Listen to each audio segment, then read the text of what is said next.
ಮುಖ್ಯಮಂತ್ರಿ ಸ್ಥಾನದ ಕನಸನ್ನು ಹೊತ್ತು ದೆಹಲಿಯ ಎಐಸಿಸಿ ನಾಯಕರ ಭೇಟಿಗೆ ತೆರಳಿದ್ದಂತಹ ರಾಜ್ಯದ ಪ್ರಭಾವಿ ಸಚಿವ ಸತೀಶ್ ಜಾರಕಿಹೊಳಿ ಇದೀಗ ದೆಹಲಿಯಿಂದ ವಾಪಸ್ಸಾದ ನಂತರ ಫುಲ್ ಸೈಲೆಂಟ್ ಆಗಿರತಕ್ಕಂಥದ್ದು ಅನೇಕ ಊಹಾಪೋಹಗಳಿಗೆ ಕಾರಣವಾಗಿದೆ.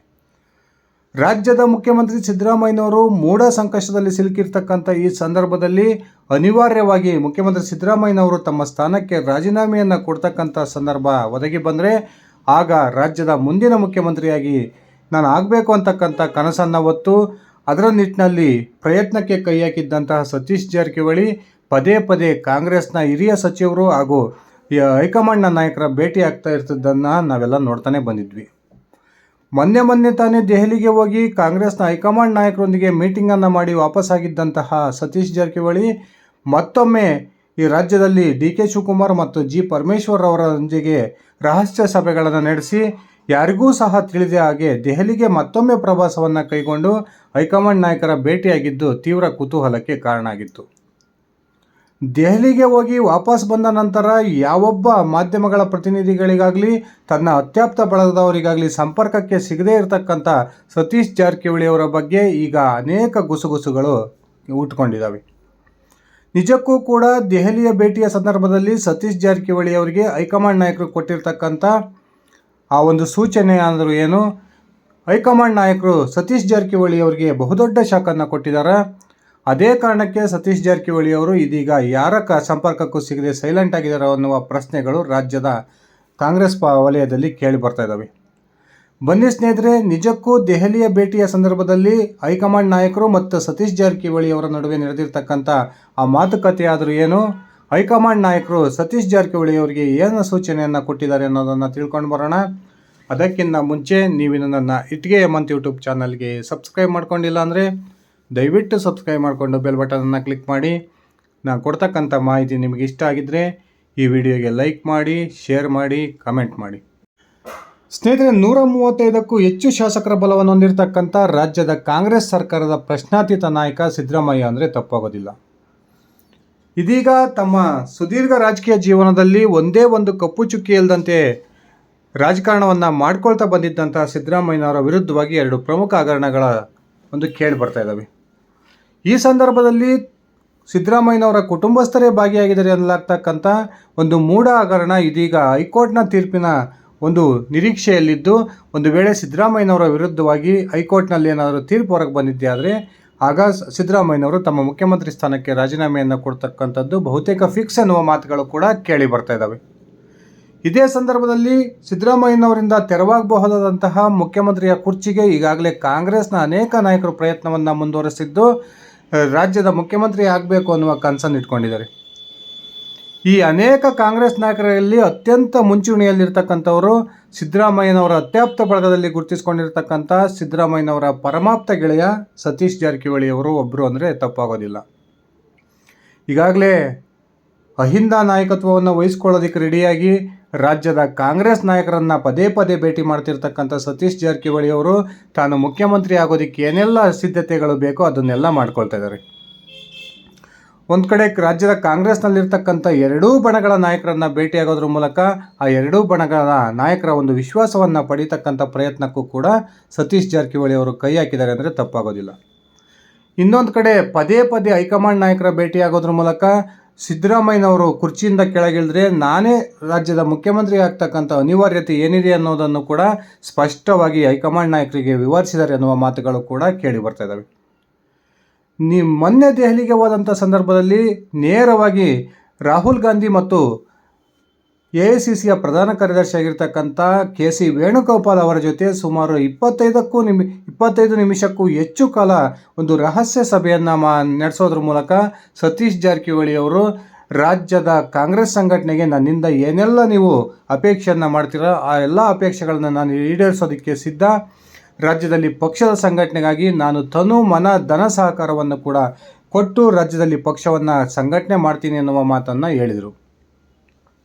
ಇದೇ ಸಂದರ್ಭದಲ್ಲಿ ತಮ್ಮ ಮುಖಂಡರೊಂದಿಗೆ ಮಾತನಾಡಿದಂಥ ಸತೀಶ್ ಜಾರಕಿಹೊಳಿ, ನಾನು ಸಿದ್ದರಾಮಯ್ಯನವರು ಮುಖ್ಯಮಂತ್ರಿಯಾಗಿರೋವರೆಗೂ ಕೂಡ ಯಾವುದೇ ಕಾರಣಕ್ಕೂ ನಾನು ಮುಖ್ಯಮಂತ್ರಿ ಸ್ಥಾನದ ಬೇಡಿಕೆಯನ್ನು ಇಡೋದಿಲ್ಲ, ಆದರೆ ಅನಿವಾರ್ಯವಾಗಿ ಸಿದ್ದರಾಮಯ್ಯನವರು ತಮ್ಮ ಮುಖ್ಯಮಂತ್ರಿ ಸ್ಥಾನದಿಂದ ಕೆಳಗಿಳಿತಕ್ಕಂಥ ಸಂದರ್ಭ ಬಂದರೆ ನನ್ನನ್ನೇ ನೀವು ಮುಖ್ಯಮಂತ್ರಿಯನ್ನಾಗಿ ಮಾಡಬೇಕು ಅನ್ನುವ ಒಂದು ಅಹವಾಲನ್ನು ಕೂಡ ತಮ್ಮ ಹೈಕಮಾಂಡ್ ನಾಯಕರ ಮುಂದೆ ಇಟ್ಟಿದ್ದಾರೆ ಎನ್ನುವ ಮಾತುಗಳು ಕೇಳಿ ಬರ್ತದೆ.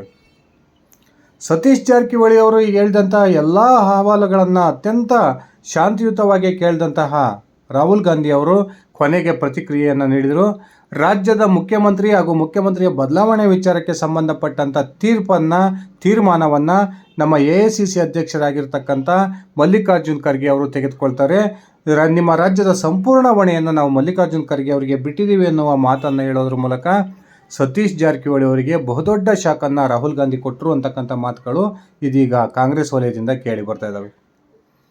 ಈಗಾಗಲೇ ಸೋನಿಯಾ ಗಾಂಧಿ ಅವರು ರಾಜ್ಯದ ಮುಂದಿನ ಮುಖ್ಯಮಂತ್ರಿಯನ್ನಾಗಿ ಮಲ್ಲಿಕಾರ್ಜುನ್ ಖರ್ಗೆ ಅವರನ್ನು ನೇಮಕ ಮಾಡಬೇಕು. ಆ ಮೂಲಕ ಮಲ್ಲಿಕಾರ್ಜುನ್ ಖರ್ಗೆ ಅವರಿಂದ ತೆರವಾಗಬಹುದಾದಂಥ AICC ಅಧ್ಯಕ್ಷ ಪಟ್ಟವನ್ನು ರಾಹುಲ್ ಗಾಂಧಿಗೆ ಕಟ್ಟಬೇಕು ಅನ್ನುವ ತೀರ್ಮಾನಕ್ಕೆ ಬಂದಿದ್ದಾರೆ ಎನ್ನುವ ಮಾತುಗಳು ಕೂಡ ಕೇಳಿ ಬರ್ತಾ ಇದ್ದಾವೆ. ಒಂದು ಕಡೆ ದೇಶದಲ್ಲಿ ಕಾಂಗ್ರೆಸ್ ಈ ಬಾರಿಯ ಲೋಕಸಭಾ ಚುನಾವಣೆಯಲ್ಲಿ 99 ಸ್ಥಾನಗಳನ್ನು ಗೆದ್ದಿರ್ತಕ್ಕಂಥದ್ದು ಒಂದು ರೀತಿ ಕಾಂಗ್ರೆಸ್ಗೆ ಆನೆ ಬಲ ತಂದುಕೊಟ್ಟಂತಾಗಿದೆ. ಈ ಸಂದರ್ಭದಲ್ಲಿ ಕಾಂಗ್ರೆಸ್ನ ಒಂದು ನೇತೃತ್ವವನ್ನು ವಹಿಸಿಕೊಳ್ಳೋದಕ್ಕೆ ಈಗಾಗ ಕಾಲ ಪಕ್ವವಾಗಿದೆ ಅಂತಕ್ಕಂಥ ತೀರ್ಮಾನಕ್ಕೆ ರಾಹುಲ್ ಗಾಂಧಿ ಕೂಡ ಬಂದಿದ್ದು AICC ಅಧ್ಯಕ್ಷ ಹುದ್ದೆಯನ್ನು ತಾನು ವಹಿಸ್ಕೊಳ್ಬೇಕು ಅನ್ನುವ ತೀರ್ಮಾನವನ್ನು ಮಾಡಿದ್ದಾರೆ ಎನ್ನುವ ಮಾತುಗಳು ಕೂಡ ಕೇಳಿ ಬರ್ತದವೆ. ಇನ್ನೊಂದು ಕಡೆ ತಮ್ಮ ಕುಟುಂಬ ನಿಷ್ಠ ಹಾಗೂ ಪಕ್ಷನಿಷ್ಠನಾಗಿರ್ತಕ್ಕಂಥ ಮಲ್ಲಿಕಾರ್ಜುನ್ ಖರ್ಗೆ ಅವರಿಗೆ ಒಂದು ಅತ್ಯುನ್ನತ ಸಾಂವಿಧಾನಿಕ ಹುದ್ದೆಯನ್ನು ಕೊಡಬೇಕು ಅನ್ನುವ ತೀರ್ಮಾನಕ್ಕೂ ಕೂಡ ಕಾಂಗ್ರೆಸ್ ಮುಖಂಡರು ಬಂದಿದ್ದು ಇದೀಗ ರಾಜ್ಯದ ಮುಂದಿನ ಮುಖ್ಯಮಂತ್ರಿಯನ್ನಾಗಿ ಮಲ್ಲಿಕಾರ್ಜುನ್ ಖರ್ಗೆ ಅವರನ್ನು 2 ವರ್ಷದ ಅವಧಿಗೆ ನೇಮಕ ಮಾಡಬೇಕು ಅನ್ನುವ ತೀರ್ಮಾನ ಕೂಡ ಮಾಡಿದ್ದಾರೆ ಎನ್ನುವ ಮಾತುಗಳು ಕೇಳಿ ಬರ್ತದವೆ. ಇದೇ ಸಂದರ್ಭದಲ್ಲಿ ಮುಖ್ಯಮಂತ್ರಿ ಆಸೆಯ ಒಂದು ಬೇಡಿಕೆಯನ್ನಿಟ್ಟು ದೆಹಲಿ ಹೈಕಮಾಂಡ್ ನಾಯಕರನ್ನು ಭೇಟಿಯಾಗಿದ್ದಂಥ ಸತೀಶ್ ಜಾರಕಿಹೊಳಿ ಅವರಿಗೆ ನೇರವಾಗಿಯೇ ರಾಹುಲ್ ಗಾಂಧಿ ಅವರು ಒಂದು ರೀತಿಯ ಎಚ್ಚರಿಕೆಯನ್ನು ಕೊಡೋದ್ರ ಮೂಲಕ ಮುಖ್ಯಮಂತ್ರಿ ಹುದ್ದೆಯ ನಿರ್ಧಾರವನ್ನು ನಮ್ಮ AICC ಅಧ್ಯಕ್ಷರು ಮಾಡ್ತಾರೆ ಅನ್ನುವ ಮಾತನ್ನು ಹೇಳೋದ್ರ ಮೂಲಕ ಸತೀಶ್ ಜಾರಕಿಹೊಳಿ ಅವರ ಆಸೆಗೆ ಒಂದು ರೀತಿಯ ಎಳ್ಳು ನೀರನ್ನು ಬಿಟ್ಟಿದ್ದಾರೆ ಅನ್ನುವ ಮಾತುಗಳು ಕೂಡ ಕೇಳಿ ಬರ್ತದವೆ. ಒಂದು ಕಡೆ ಮಲ್ಲಿಕಾರ್ಜುನ್ ಖರ್ಗೆ ಅವರು ತಮ್ಮ ಸುದೀರ್ಘ ರಾಜಕೀಯ ಜೀವನದಲ್ಲಿ ಒಮ್ಮೆಯಾದರೂ ರಾಜ್ಯದ ಮುಖ್ಯಮಂತ್ರಿ ಆಗಬೇಕು ಅನ್ನುವ ಆಸೆಯನ್ನು ಇಟ್ಕೊಂಡಿದ್ರು. ಆದರೆ ಈ ಕ್ಷಣದವರೆಗೂ ಕೂಡ ಅವರಿಗೆ ಮುಖ್ಯಮಂತ್ರಿ ಆಗ್ತಕ್ಕಂಥ ಯೋಗ ಒದಗಿ ಬಂದಿಲ್ಲ. ಕಾಂಗ್ರೆಸ್ ಪಕ್ಷದಲ್ಲಿ ಅನೇಕ ಹುದ್ದೆಗಳನ್ನು ಪಡೆದಿದ್ದರೂ ಸಹ ಸ್ವತಃ AICC ಅಧ್ಯಕ್ಷರಾಗಿದ್ದರೂ ಸಹ ಒಮ್ಮೆ ರಾಜ್ಯದ ಕರ್ನಾಟಕದ ಮುಖ್ಯಮಂತ್ರಿ ಆಗಬೇಕು ಅನ್ನೋದು ಮಲ್ಲಿಕಾರ್ಜುನ್ ಖರ್ಗೆ ಅವರ ಬಹುದಿನಗಳ ಕನಸು. ಇನ್ನೊಂದು ಕಡೆ ರಾಹುಲ್ ಗಾಂಧಿ ಅವರಿಗೆ AICC ಅಧ್ಯಕ್ಷ ಪಟ್ಟವನ್ನು ಕಟ್ಟಬೇಕು ಅನ್ನುವ ತೀರ್ಮಾನಕ್ಕೆ ಬಂದಿರತಕ್ಕಂಥ ಸೋನಿಯಾ ಗಾಂಧಿ ಸಿದ್ದರಾಮಯ್ಯನವರಿಂದ ತೆರವಾಗಬಹುದಾದಂತಹ ಮುಖ್ಯಮಂತ್ರಿ ಸ್ಥಾನವನ್ನು ಒಂದು ಸೂಕ್ಷ್ಮವಾಗಿ ಮಲ್ಲಿಕಾರ್ಜುನ್ ಖರ್ಗೆ ಅವರಿಗೆ ಕೊಟ್ಟು ಆ ಮೂಲಕ ರಾಹುಲ್ ಗಾಂಧಿ ಅವರನ್ನು AICC ಅಧ್ಯಕ್ಷರನ್ನಾಗಿ ಮಾಡಬೇಕು ಅನ್ನುವ ತೀರ್ಮಾನಕ್ಕೂ ಕೂಡ ಬಂದಿದ್ದಾರೆ ಎನ್ನುವ ಮಾತುಗಳು ಕೇಳಿ ಬರ್ತಾ ಇದ್ದಾವೆ. ರಾಜ್ಯದ ಅನೇಕ ಕಾಂಗ್ರೆಸ್ ನಾಯಕರು ಈಗಾಗಲೇ ಹೊಸ ಬಟ್ಟೆಗಳನ್ನು ಹೊಲಿಸ್ಕೊಂಡು ರಾಜ್ಯದ ಮುಖ್ಯಮಂತ್ರಿ ಆಗುವ ತಯಾರಿಯಲ್ಲಿದ್ದರೆ AICC ಲೆಕ್ಕಾಚಾರ ಬೇರೆ ರೀತಿಯಾಗಿದೆ ಅಂತಕ್ಕಂಥ ಮಾತುಗಳು ಕೂಡ ಕೇಳಿ ಬರ್ತದವೆ. ಇಷ್ಟೆಲ್ಲ ರಾಹುಲ್ ಗಾಂಧಿ ಅವರಿಂದ ವಿವರಣೆಯನ್ನು ಪಡೆದಂತಹ ಸತೀಶ್ ಜಾರಕಿಹೊಳಿ ಅವರು ದೆಹಲಿಯಿಂದ ವಾಪಸ್ಸಾದ ನಂತರ ಇದೇ ಕಾರಣಕ್ಕೆ ರಾಹುಲ್ ಗಾಂಧಿ ಅವರಿಂದ ಆಗಿರ್ತಕ್ಕಂಥ ನಿರಾಸೆಯ ಕಾರಣಕ್ಕೆ ಯಾವುದೇ ಮಾಧ್ಯಮ ಪ್ರತಿನಿಧಿಗಳಿಗೆ ಹಾಗೂ ತಮ್ಮ ಸ್ನೇಹಿತರಿಗೆ ಒಂದು ಪ್ರತಿಕ್ರಿಯೆಯನ್ನು ನೀಡ್ತಾ ಇಲ್ಲ ಅನ್ನುವ ಮಾತುಗಳು ಕೂಡ ಕೇಳಿ ಬರ್ತದವೆ. ಸ್ನೇಹಿತರೆ, ನಿಮ್ಮ ಅಭಿಪ್ರಾಯದ ಪ್ರಕಾರ ಸಿದ್ದರಾಮಯ್ಯನವರು ಮುಖ್ಯಮಂತ್ರಿ ಕುರ್ಚಿಯಿಂದ ಕೆಳಗಿಳಿದ್ರೆ ಆ ಒಂದು ಮುಖ್ಯಮಂತ್ರಿ ಸ್ಥಾನಕ್ಕೆ ಕಾಂಗ್ರೆಸ್ನ ಯಾವ ನಾಯಕರು ಆಯ್ಕೆ ಆಗಬೇಕು? ಸತೀಶ್ ಜಾರಕಿಹೊಳಿ ಅವರು ನಿಜಕ್ಕೂ ಕೂಡ ರಾಜ್ಯದ ಮುಂದಿನ ಮುಖ್ಯಮಂತ್ರಿ ಆಗ್ತಾರಾ ಅಥವಾ ಕಾಂಗ್ರೆಸ್ನ ಹೈಕಮಾಂಡ್ ಮಲ್ಲಿಕಾರ್ಜುನ್ ಖರ್ಗೆ ಅವರನ್ನೇ ರಾಜ್ಯದ ಮುಖ್ಯಮಂತ್ರಿಯನ್ನಾಗಿ ನೇಮಕ ಮಾಡುತ್ತಾ? ದಯವಿಟ್ಟು ಕಮೆಂಟ್ ಮಾಡಿ. ಇದಿಷ್ಟಾಗಿತ್ತು ಸ್ನೇಹಿತರೆ ನನ್ನ ಇವತ್ತಿನ ಈ ವಿಡಿಯೋ. ನಾನು ಕೊಟ್ಟಿರ್ತಕ್ಕಂಥ ಮಾಹಿತಿ ನಿಮಗೆ ಇಷ್ಟ ಆಗಿದ್ದರೆ ಈ ವಿಡಿಯೋಗೆ ಲೈಕ್ ಮಾಡಿ, ಶೇರ್ ಮಾಡಿ, ಕಮೆಂಟ್ ಮಾಡಿ. ನೀವೇನು ನನ್ನ ಇಟ್ಗೆ ಹೇಮಂತ್ ಯೂಟ್ಯೂಬ್ ಚಾನಲ್ಗೆ ಸಬ್ಸ್ಕ್ರೈಬ್ ಮಾಡ್ಕೊಂಡಿಲ್ಲ ಅಂದರೆ ದಯವಿಟ್ಟು ಸಬ್ಸ್ಕ್ರೈಬ್ ಮಾಡಿಕೊಂಡು ಬೆಲ್ ಬಟನ್ನ ಕ್ಲಿಕ್ ಮಾಡಿ. ಧನ್ಯವಾದಗಳು. ಶುಭ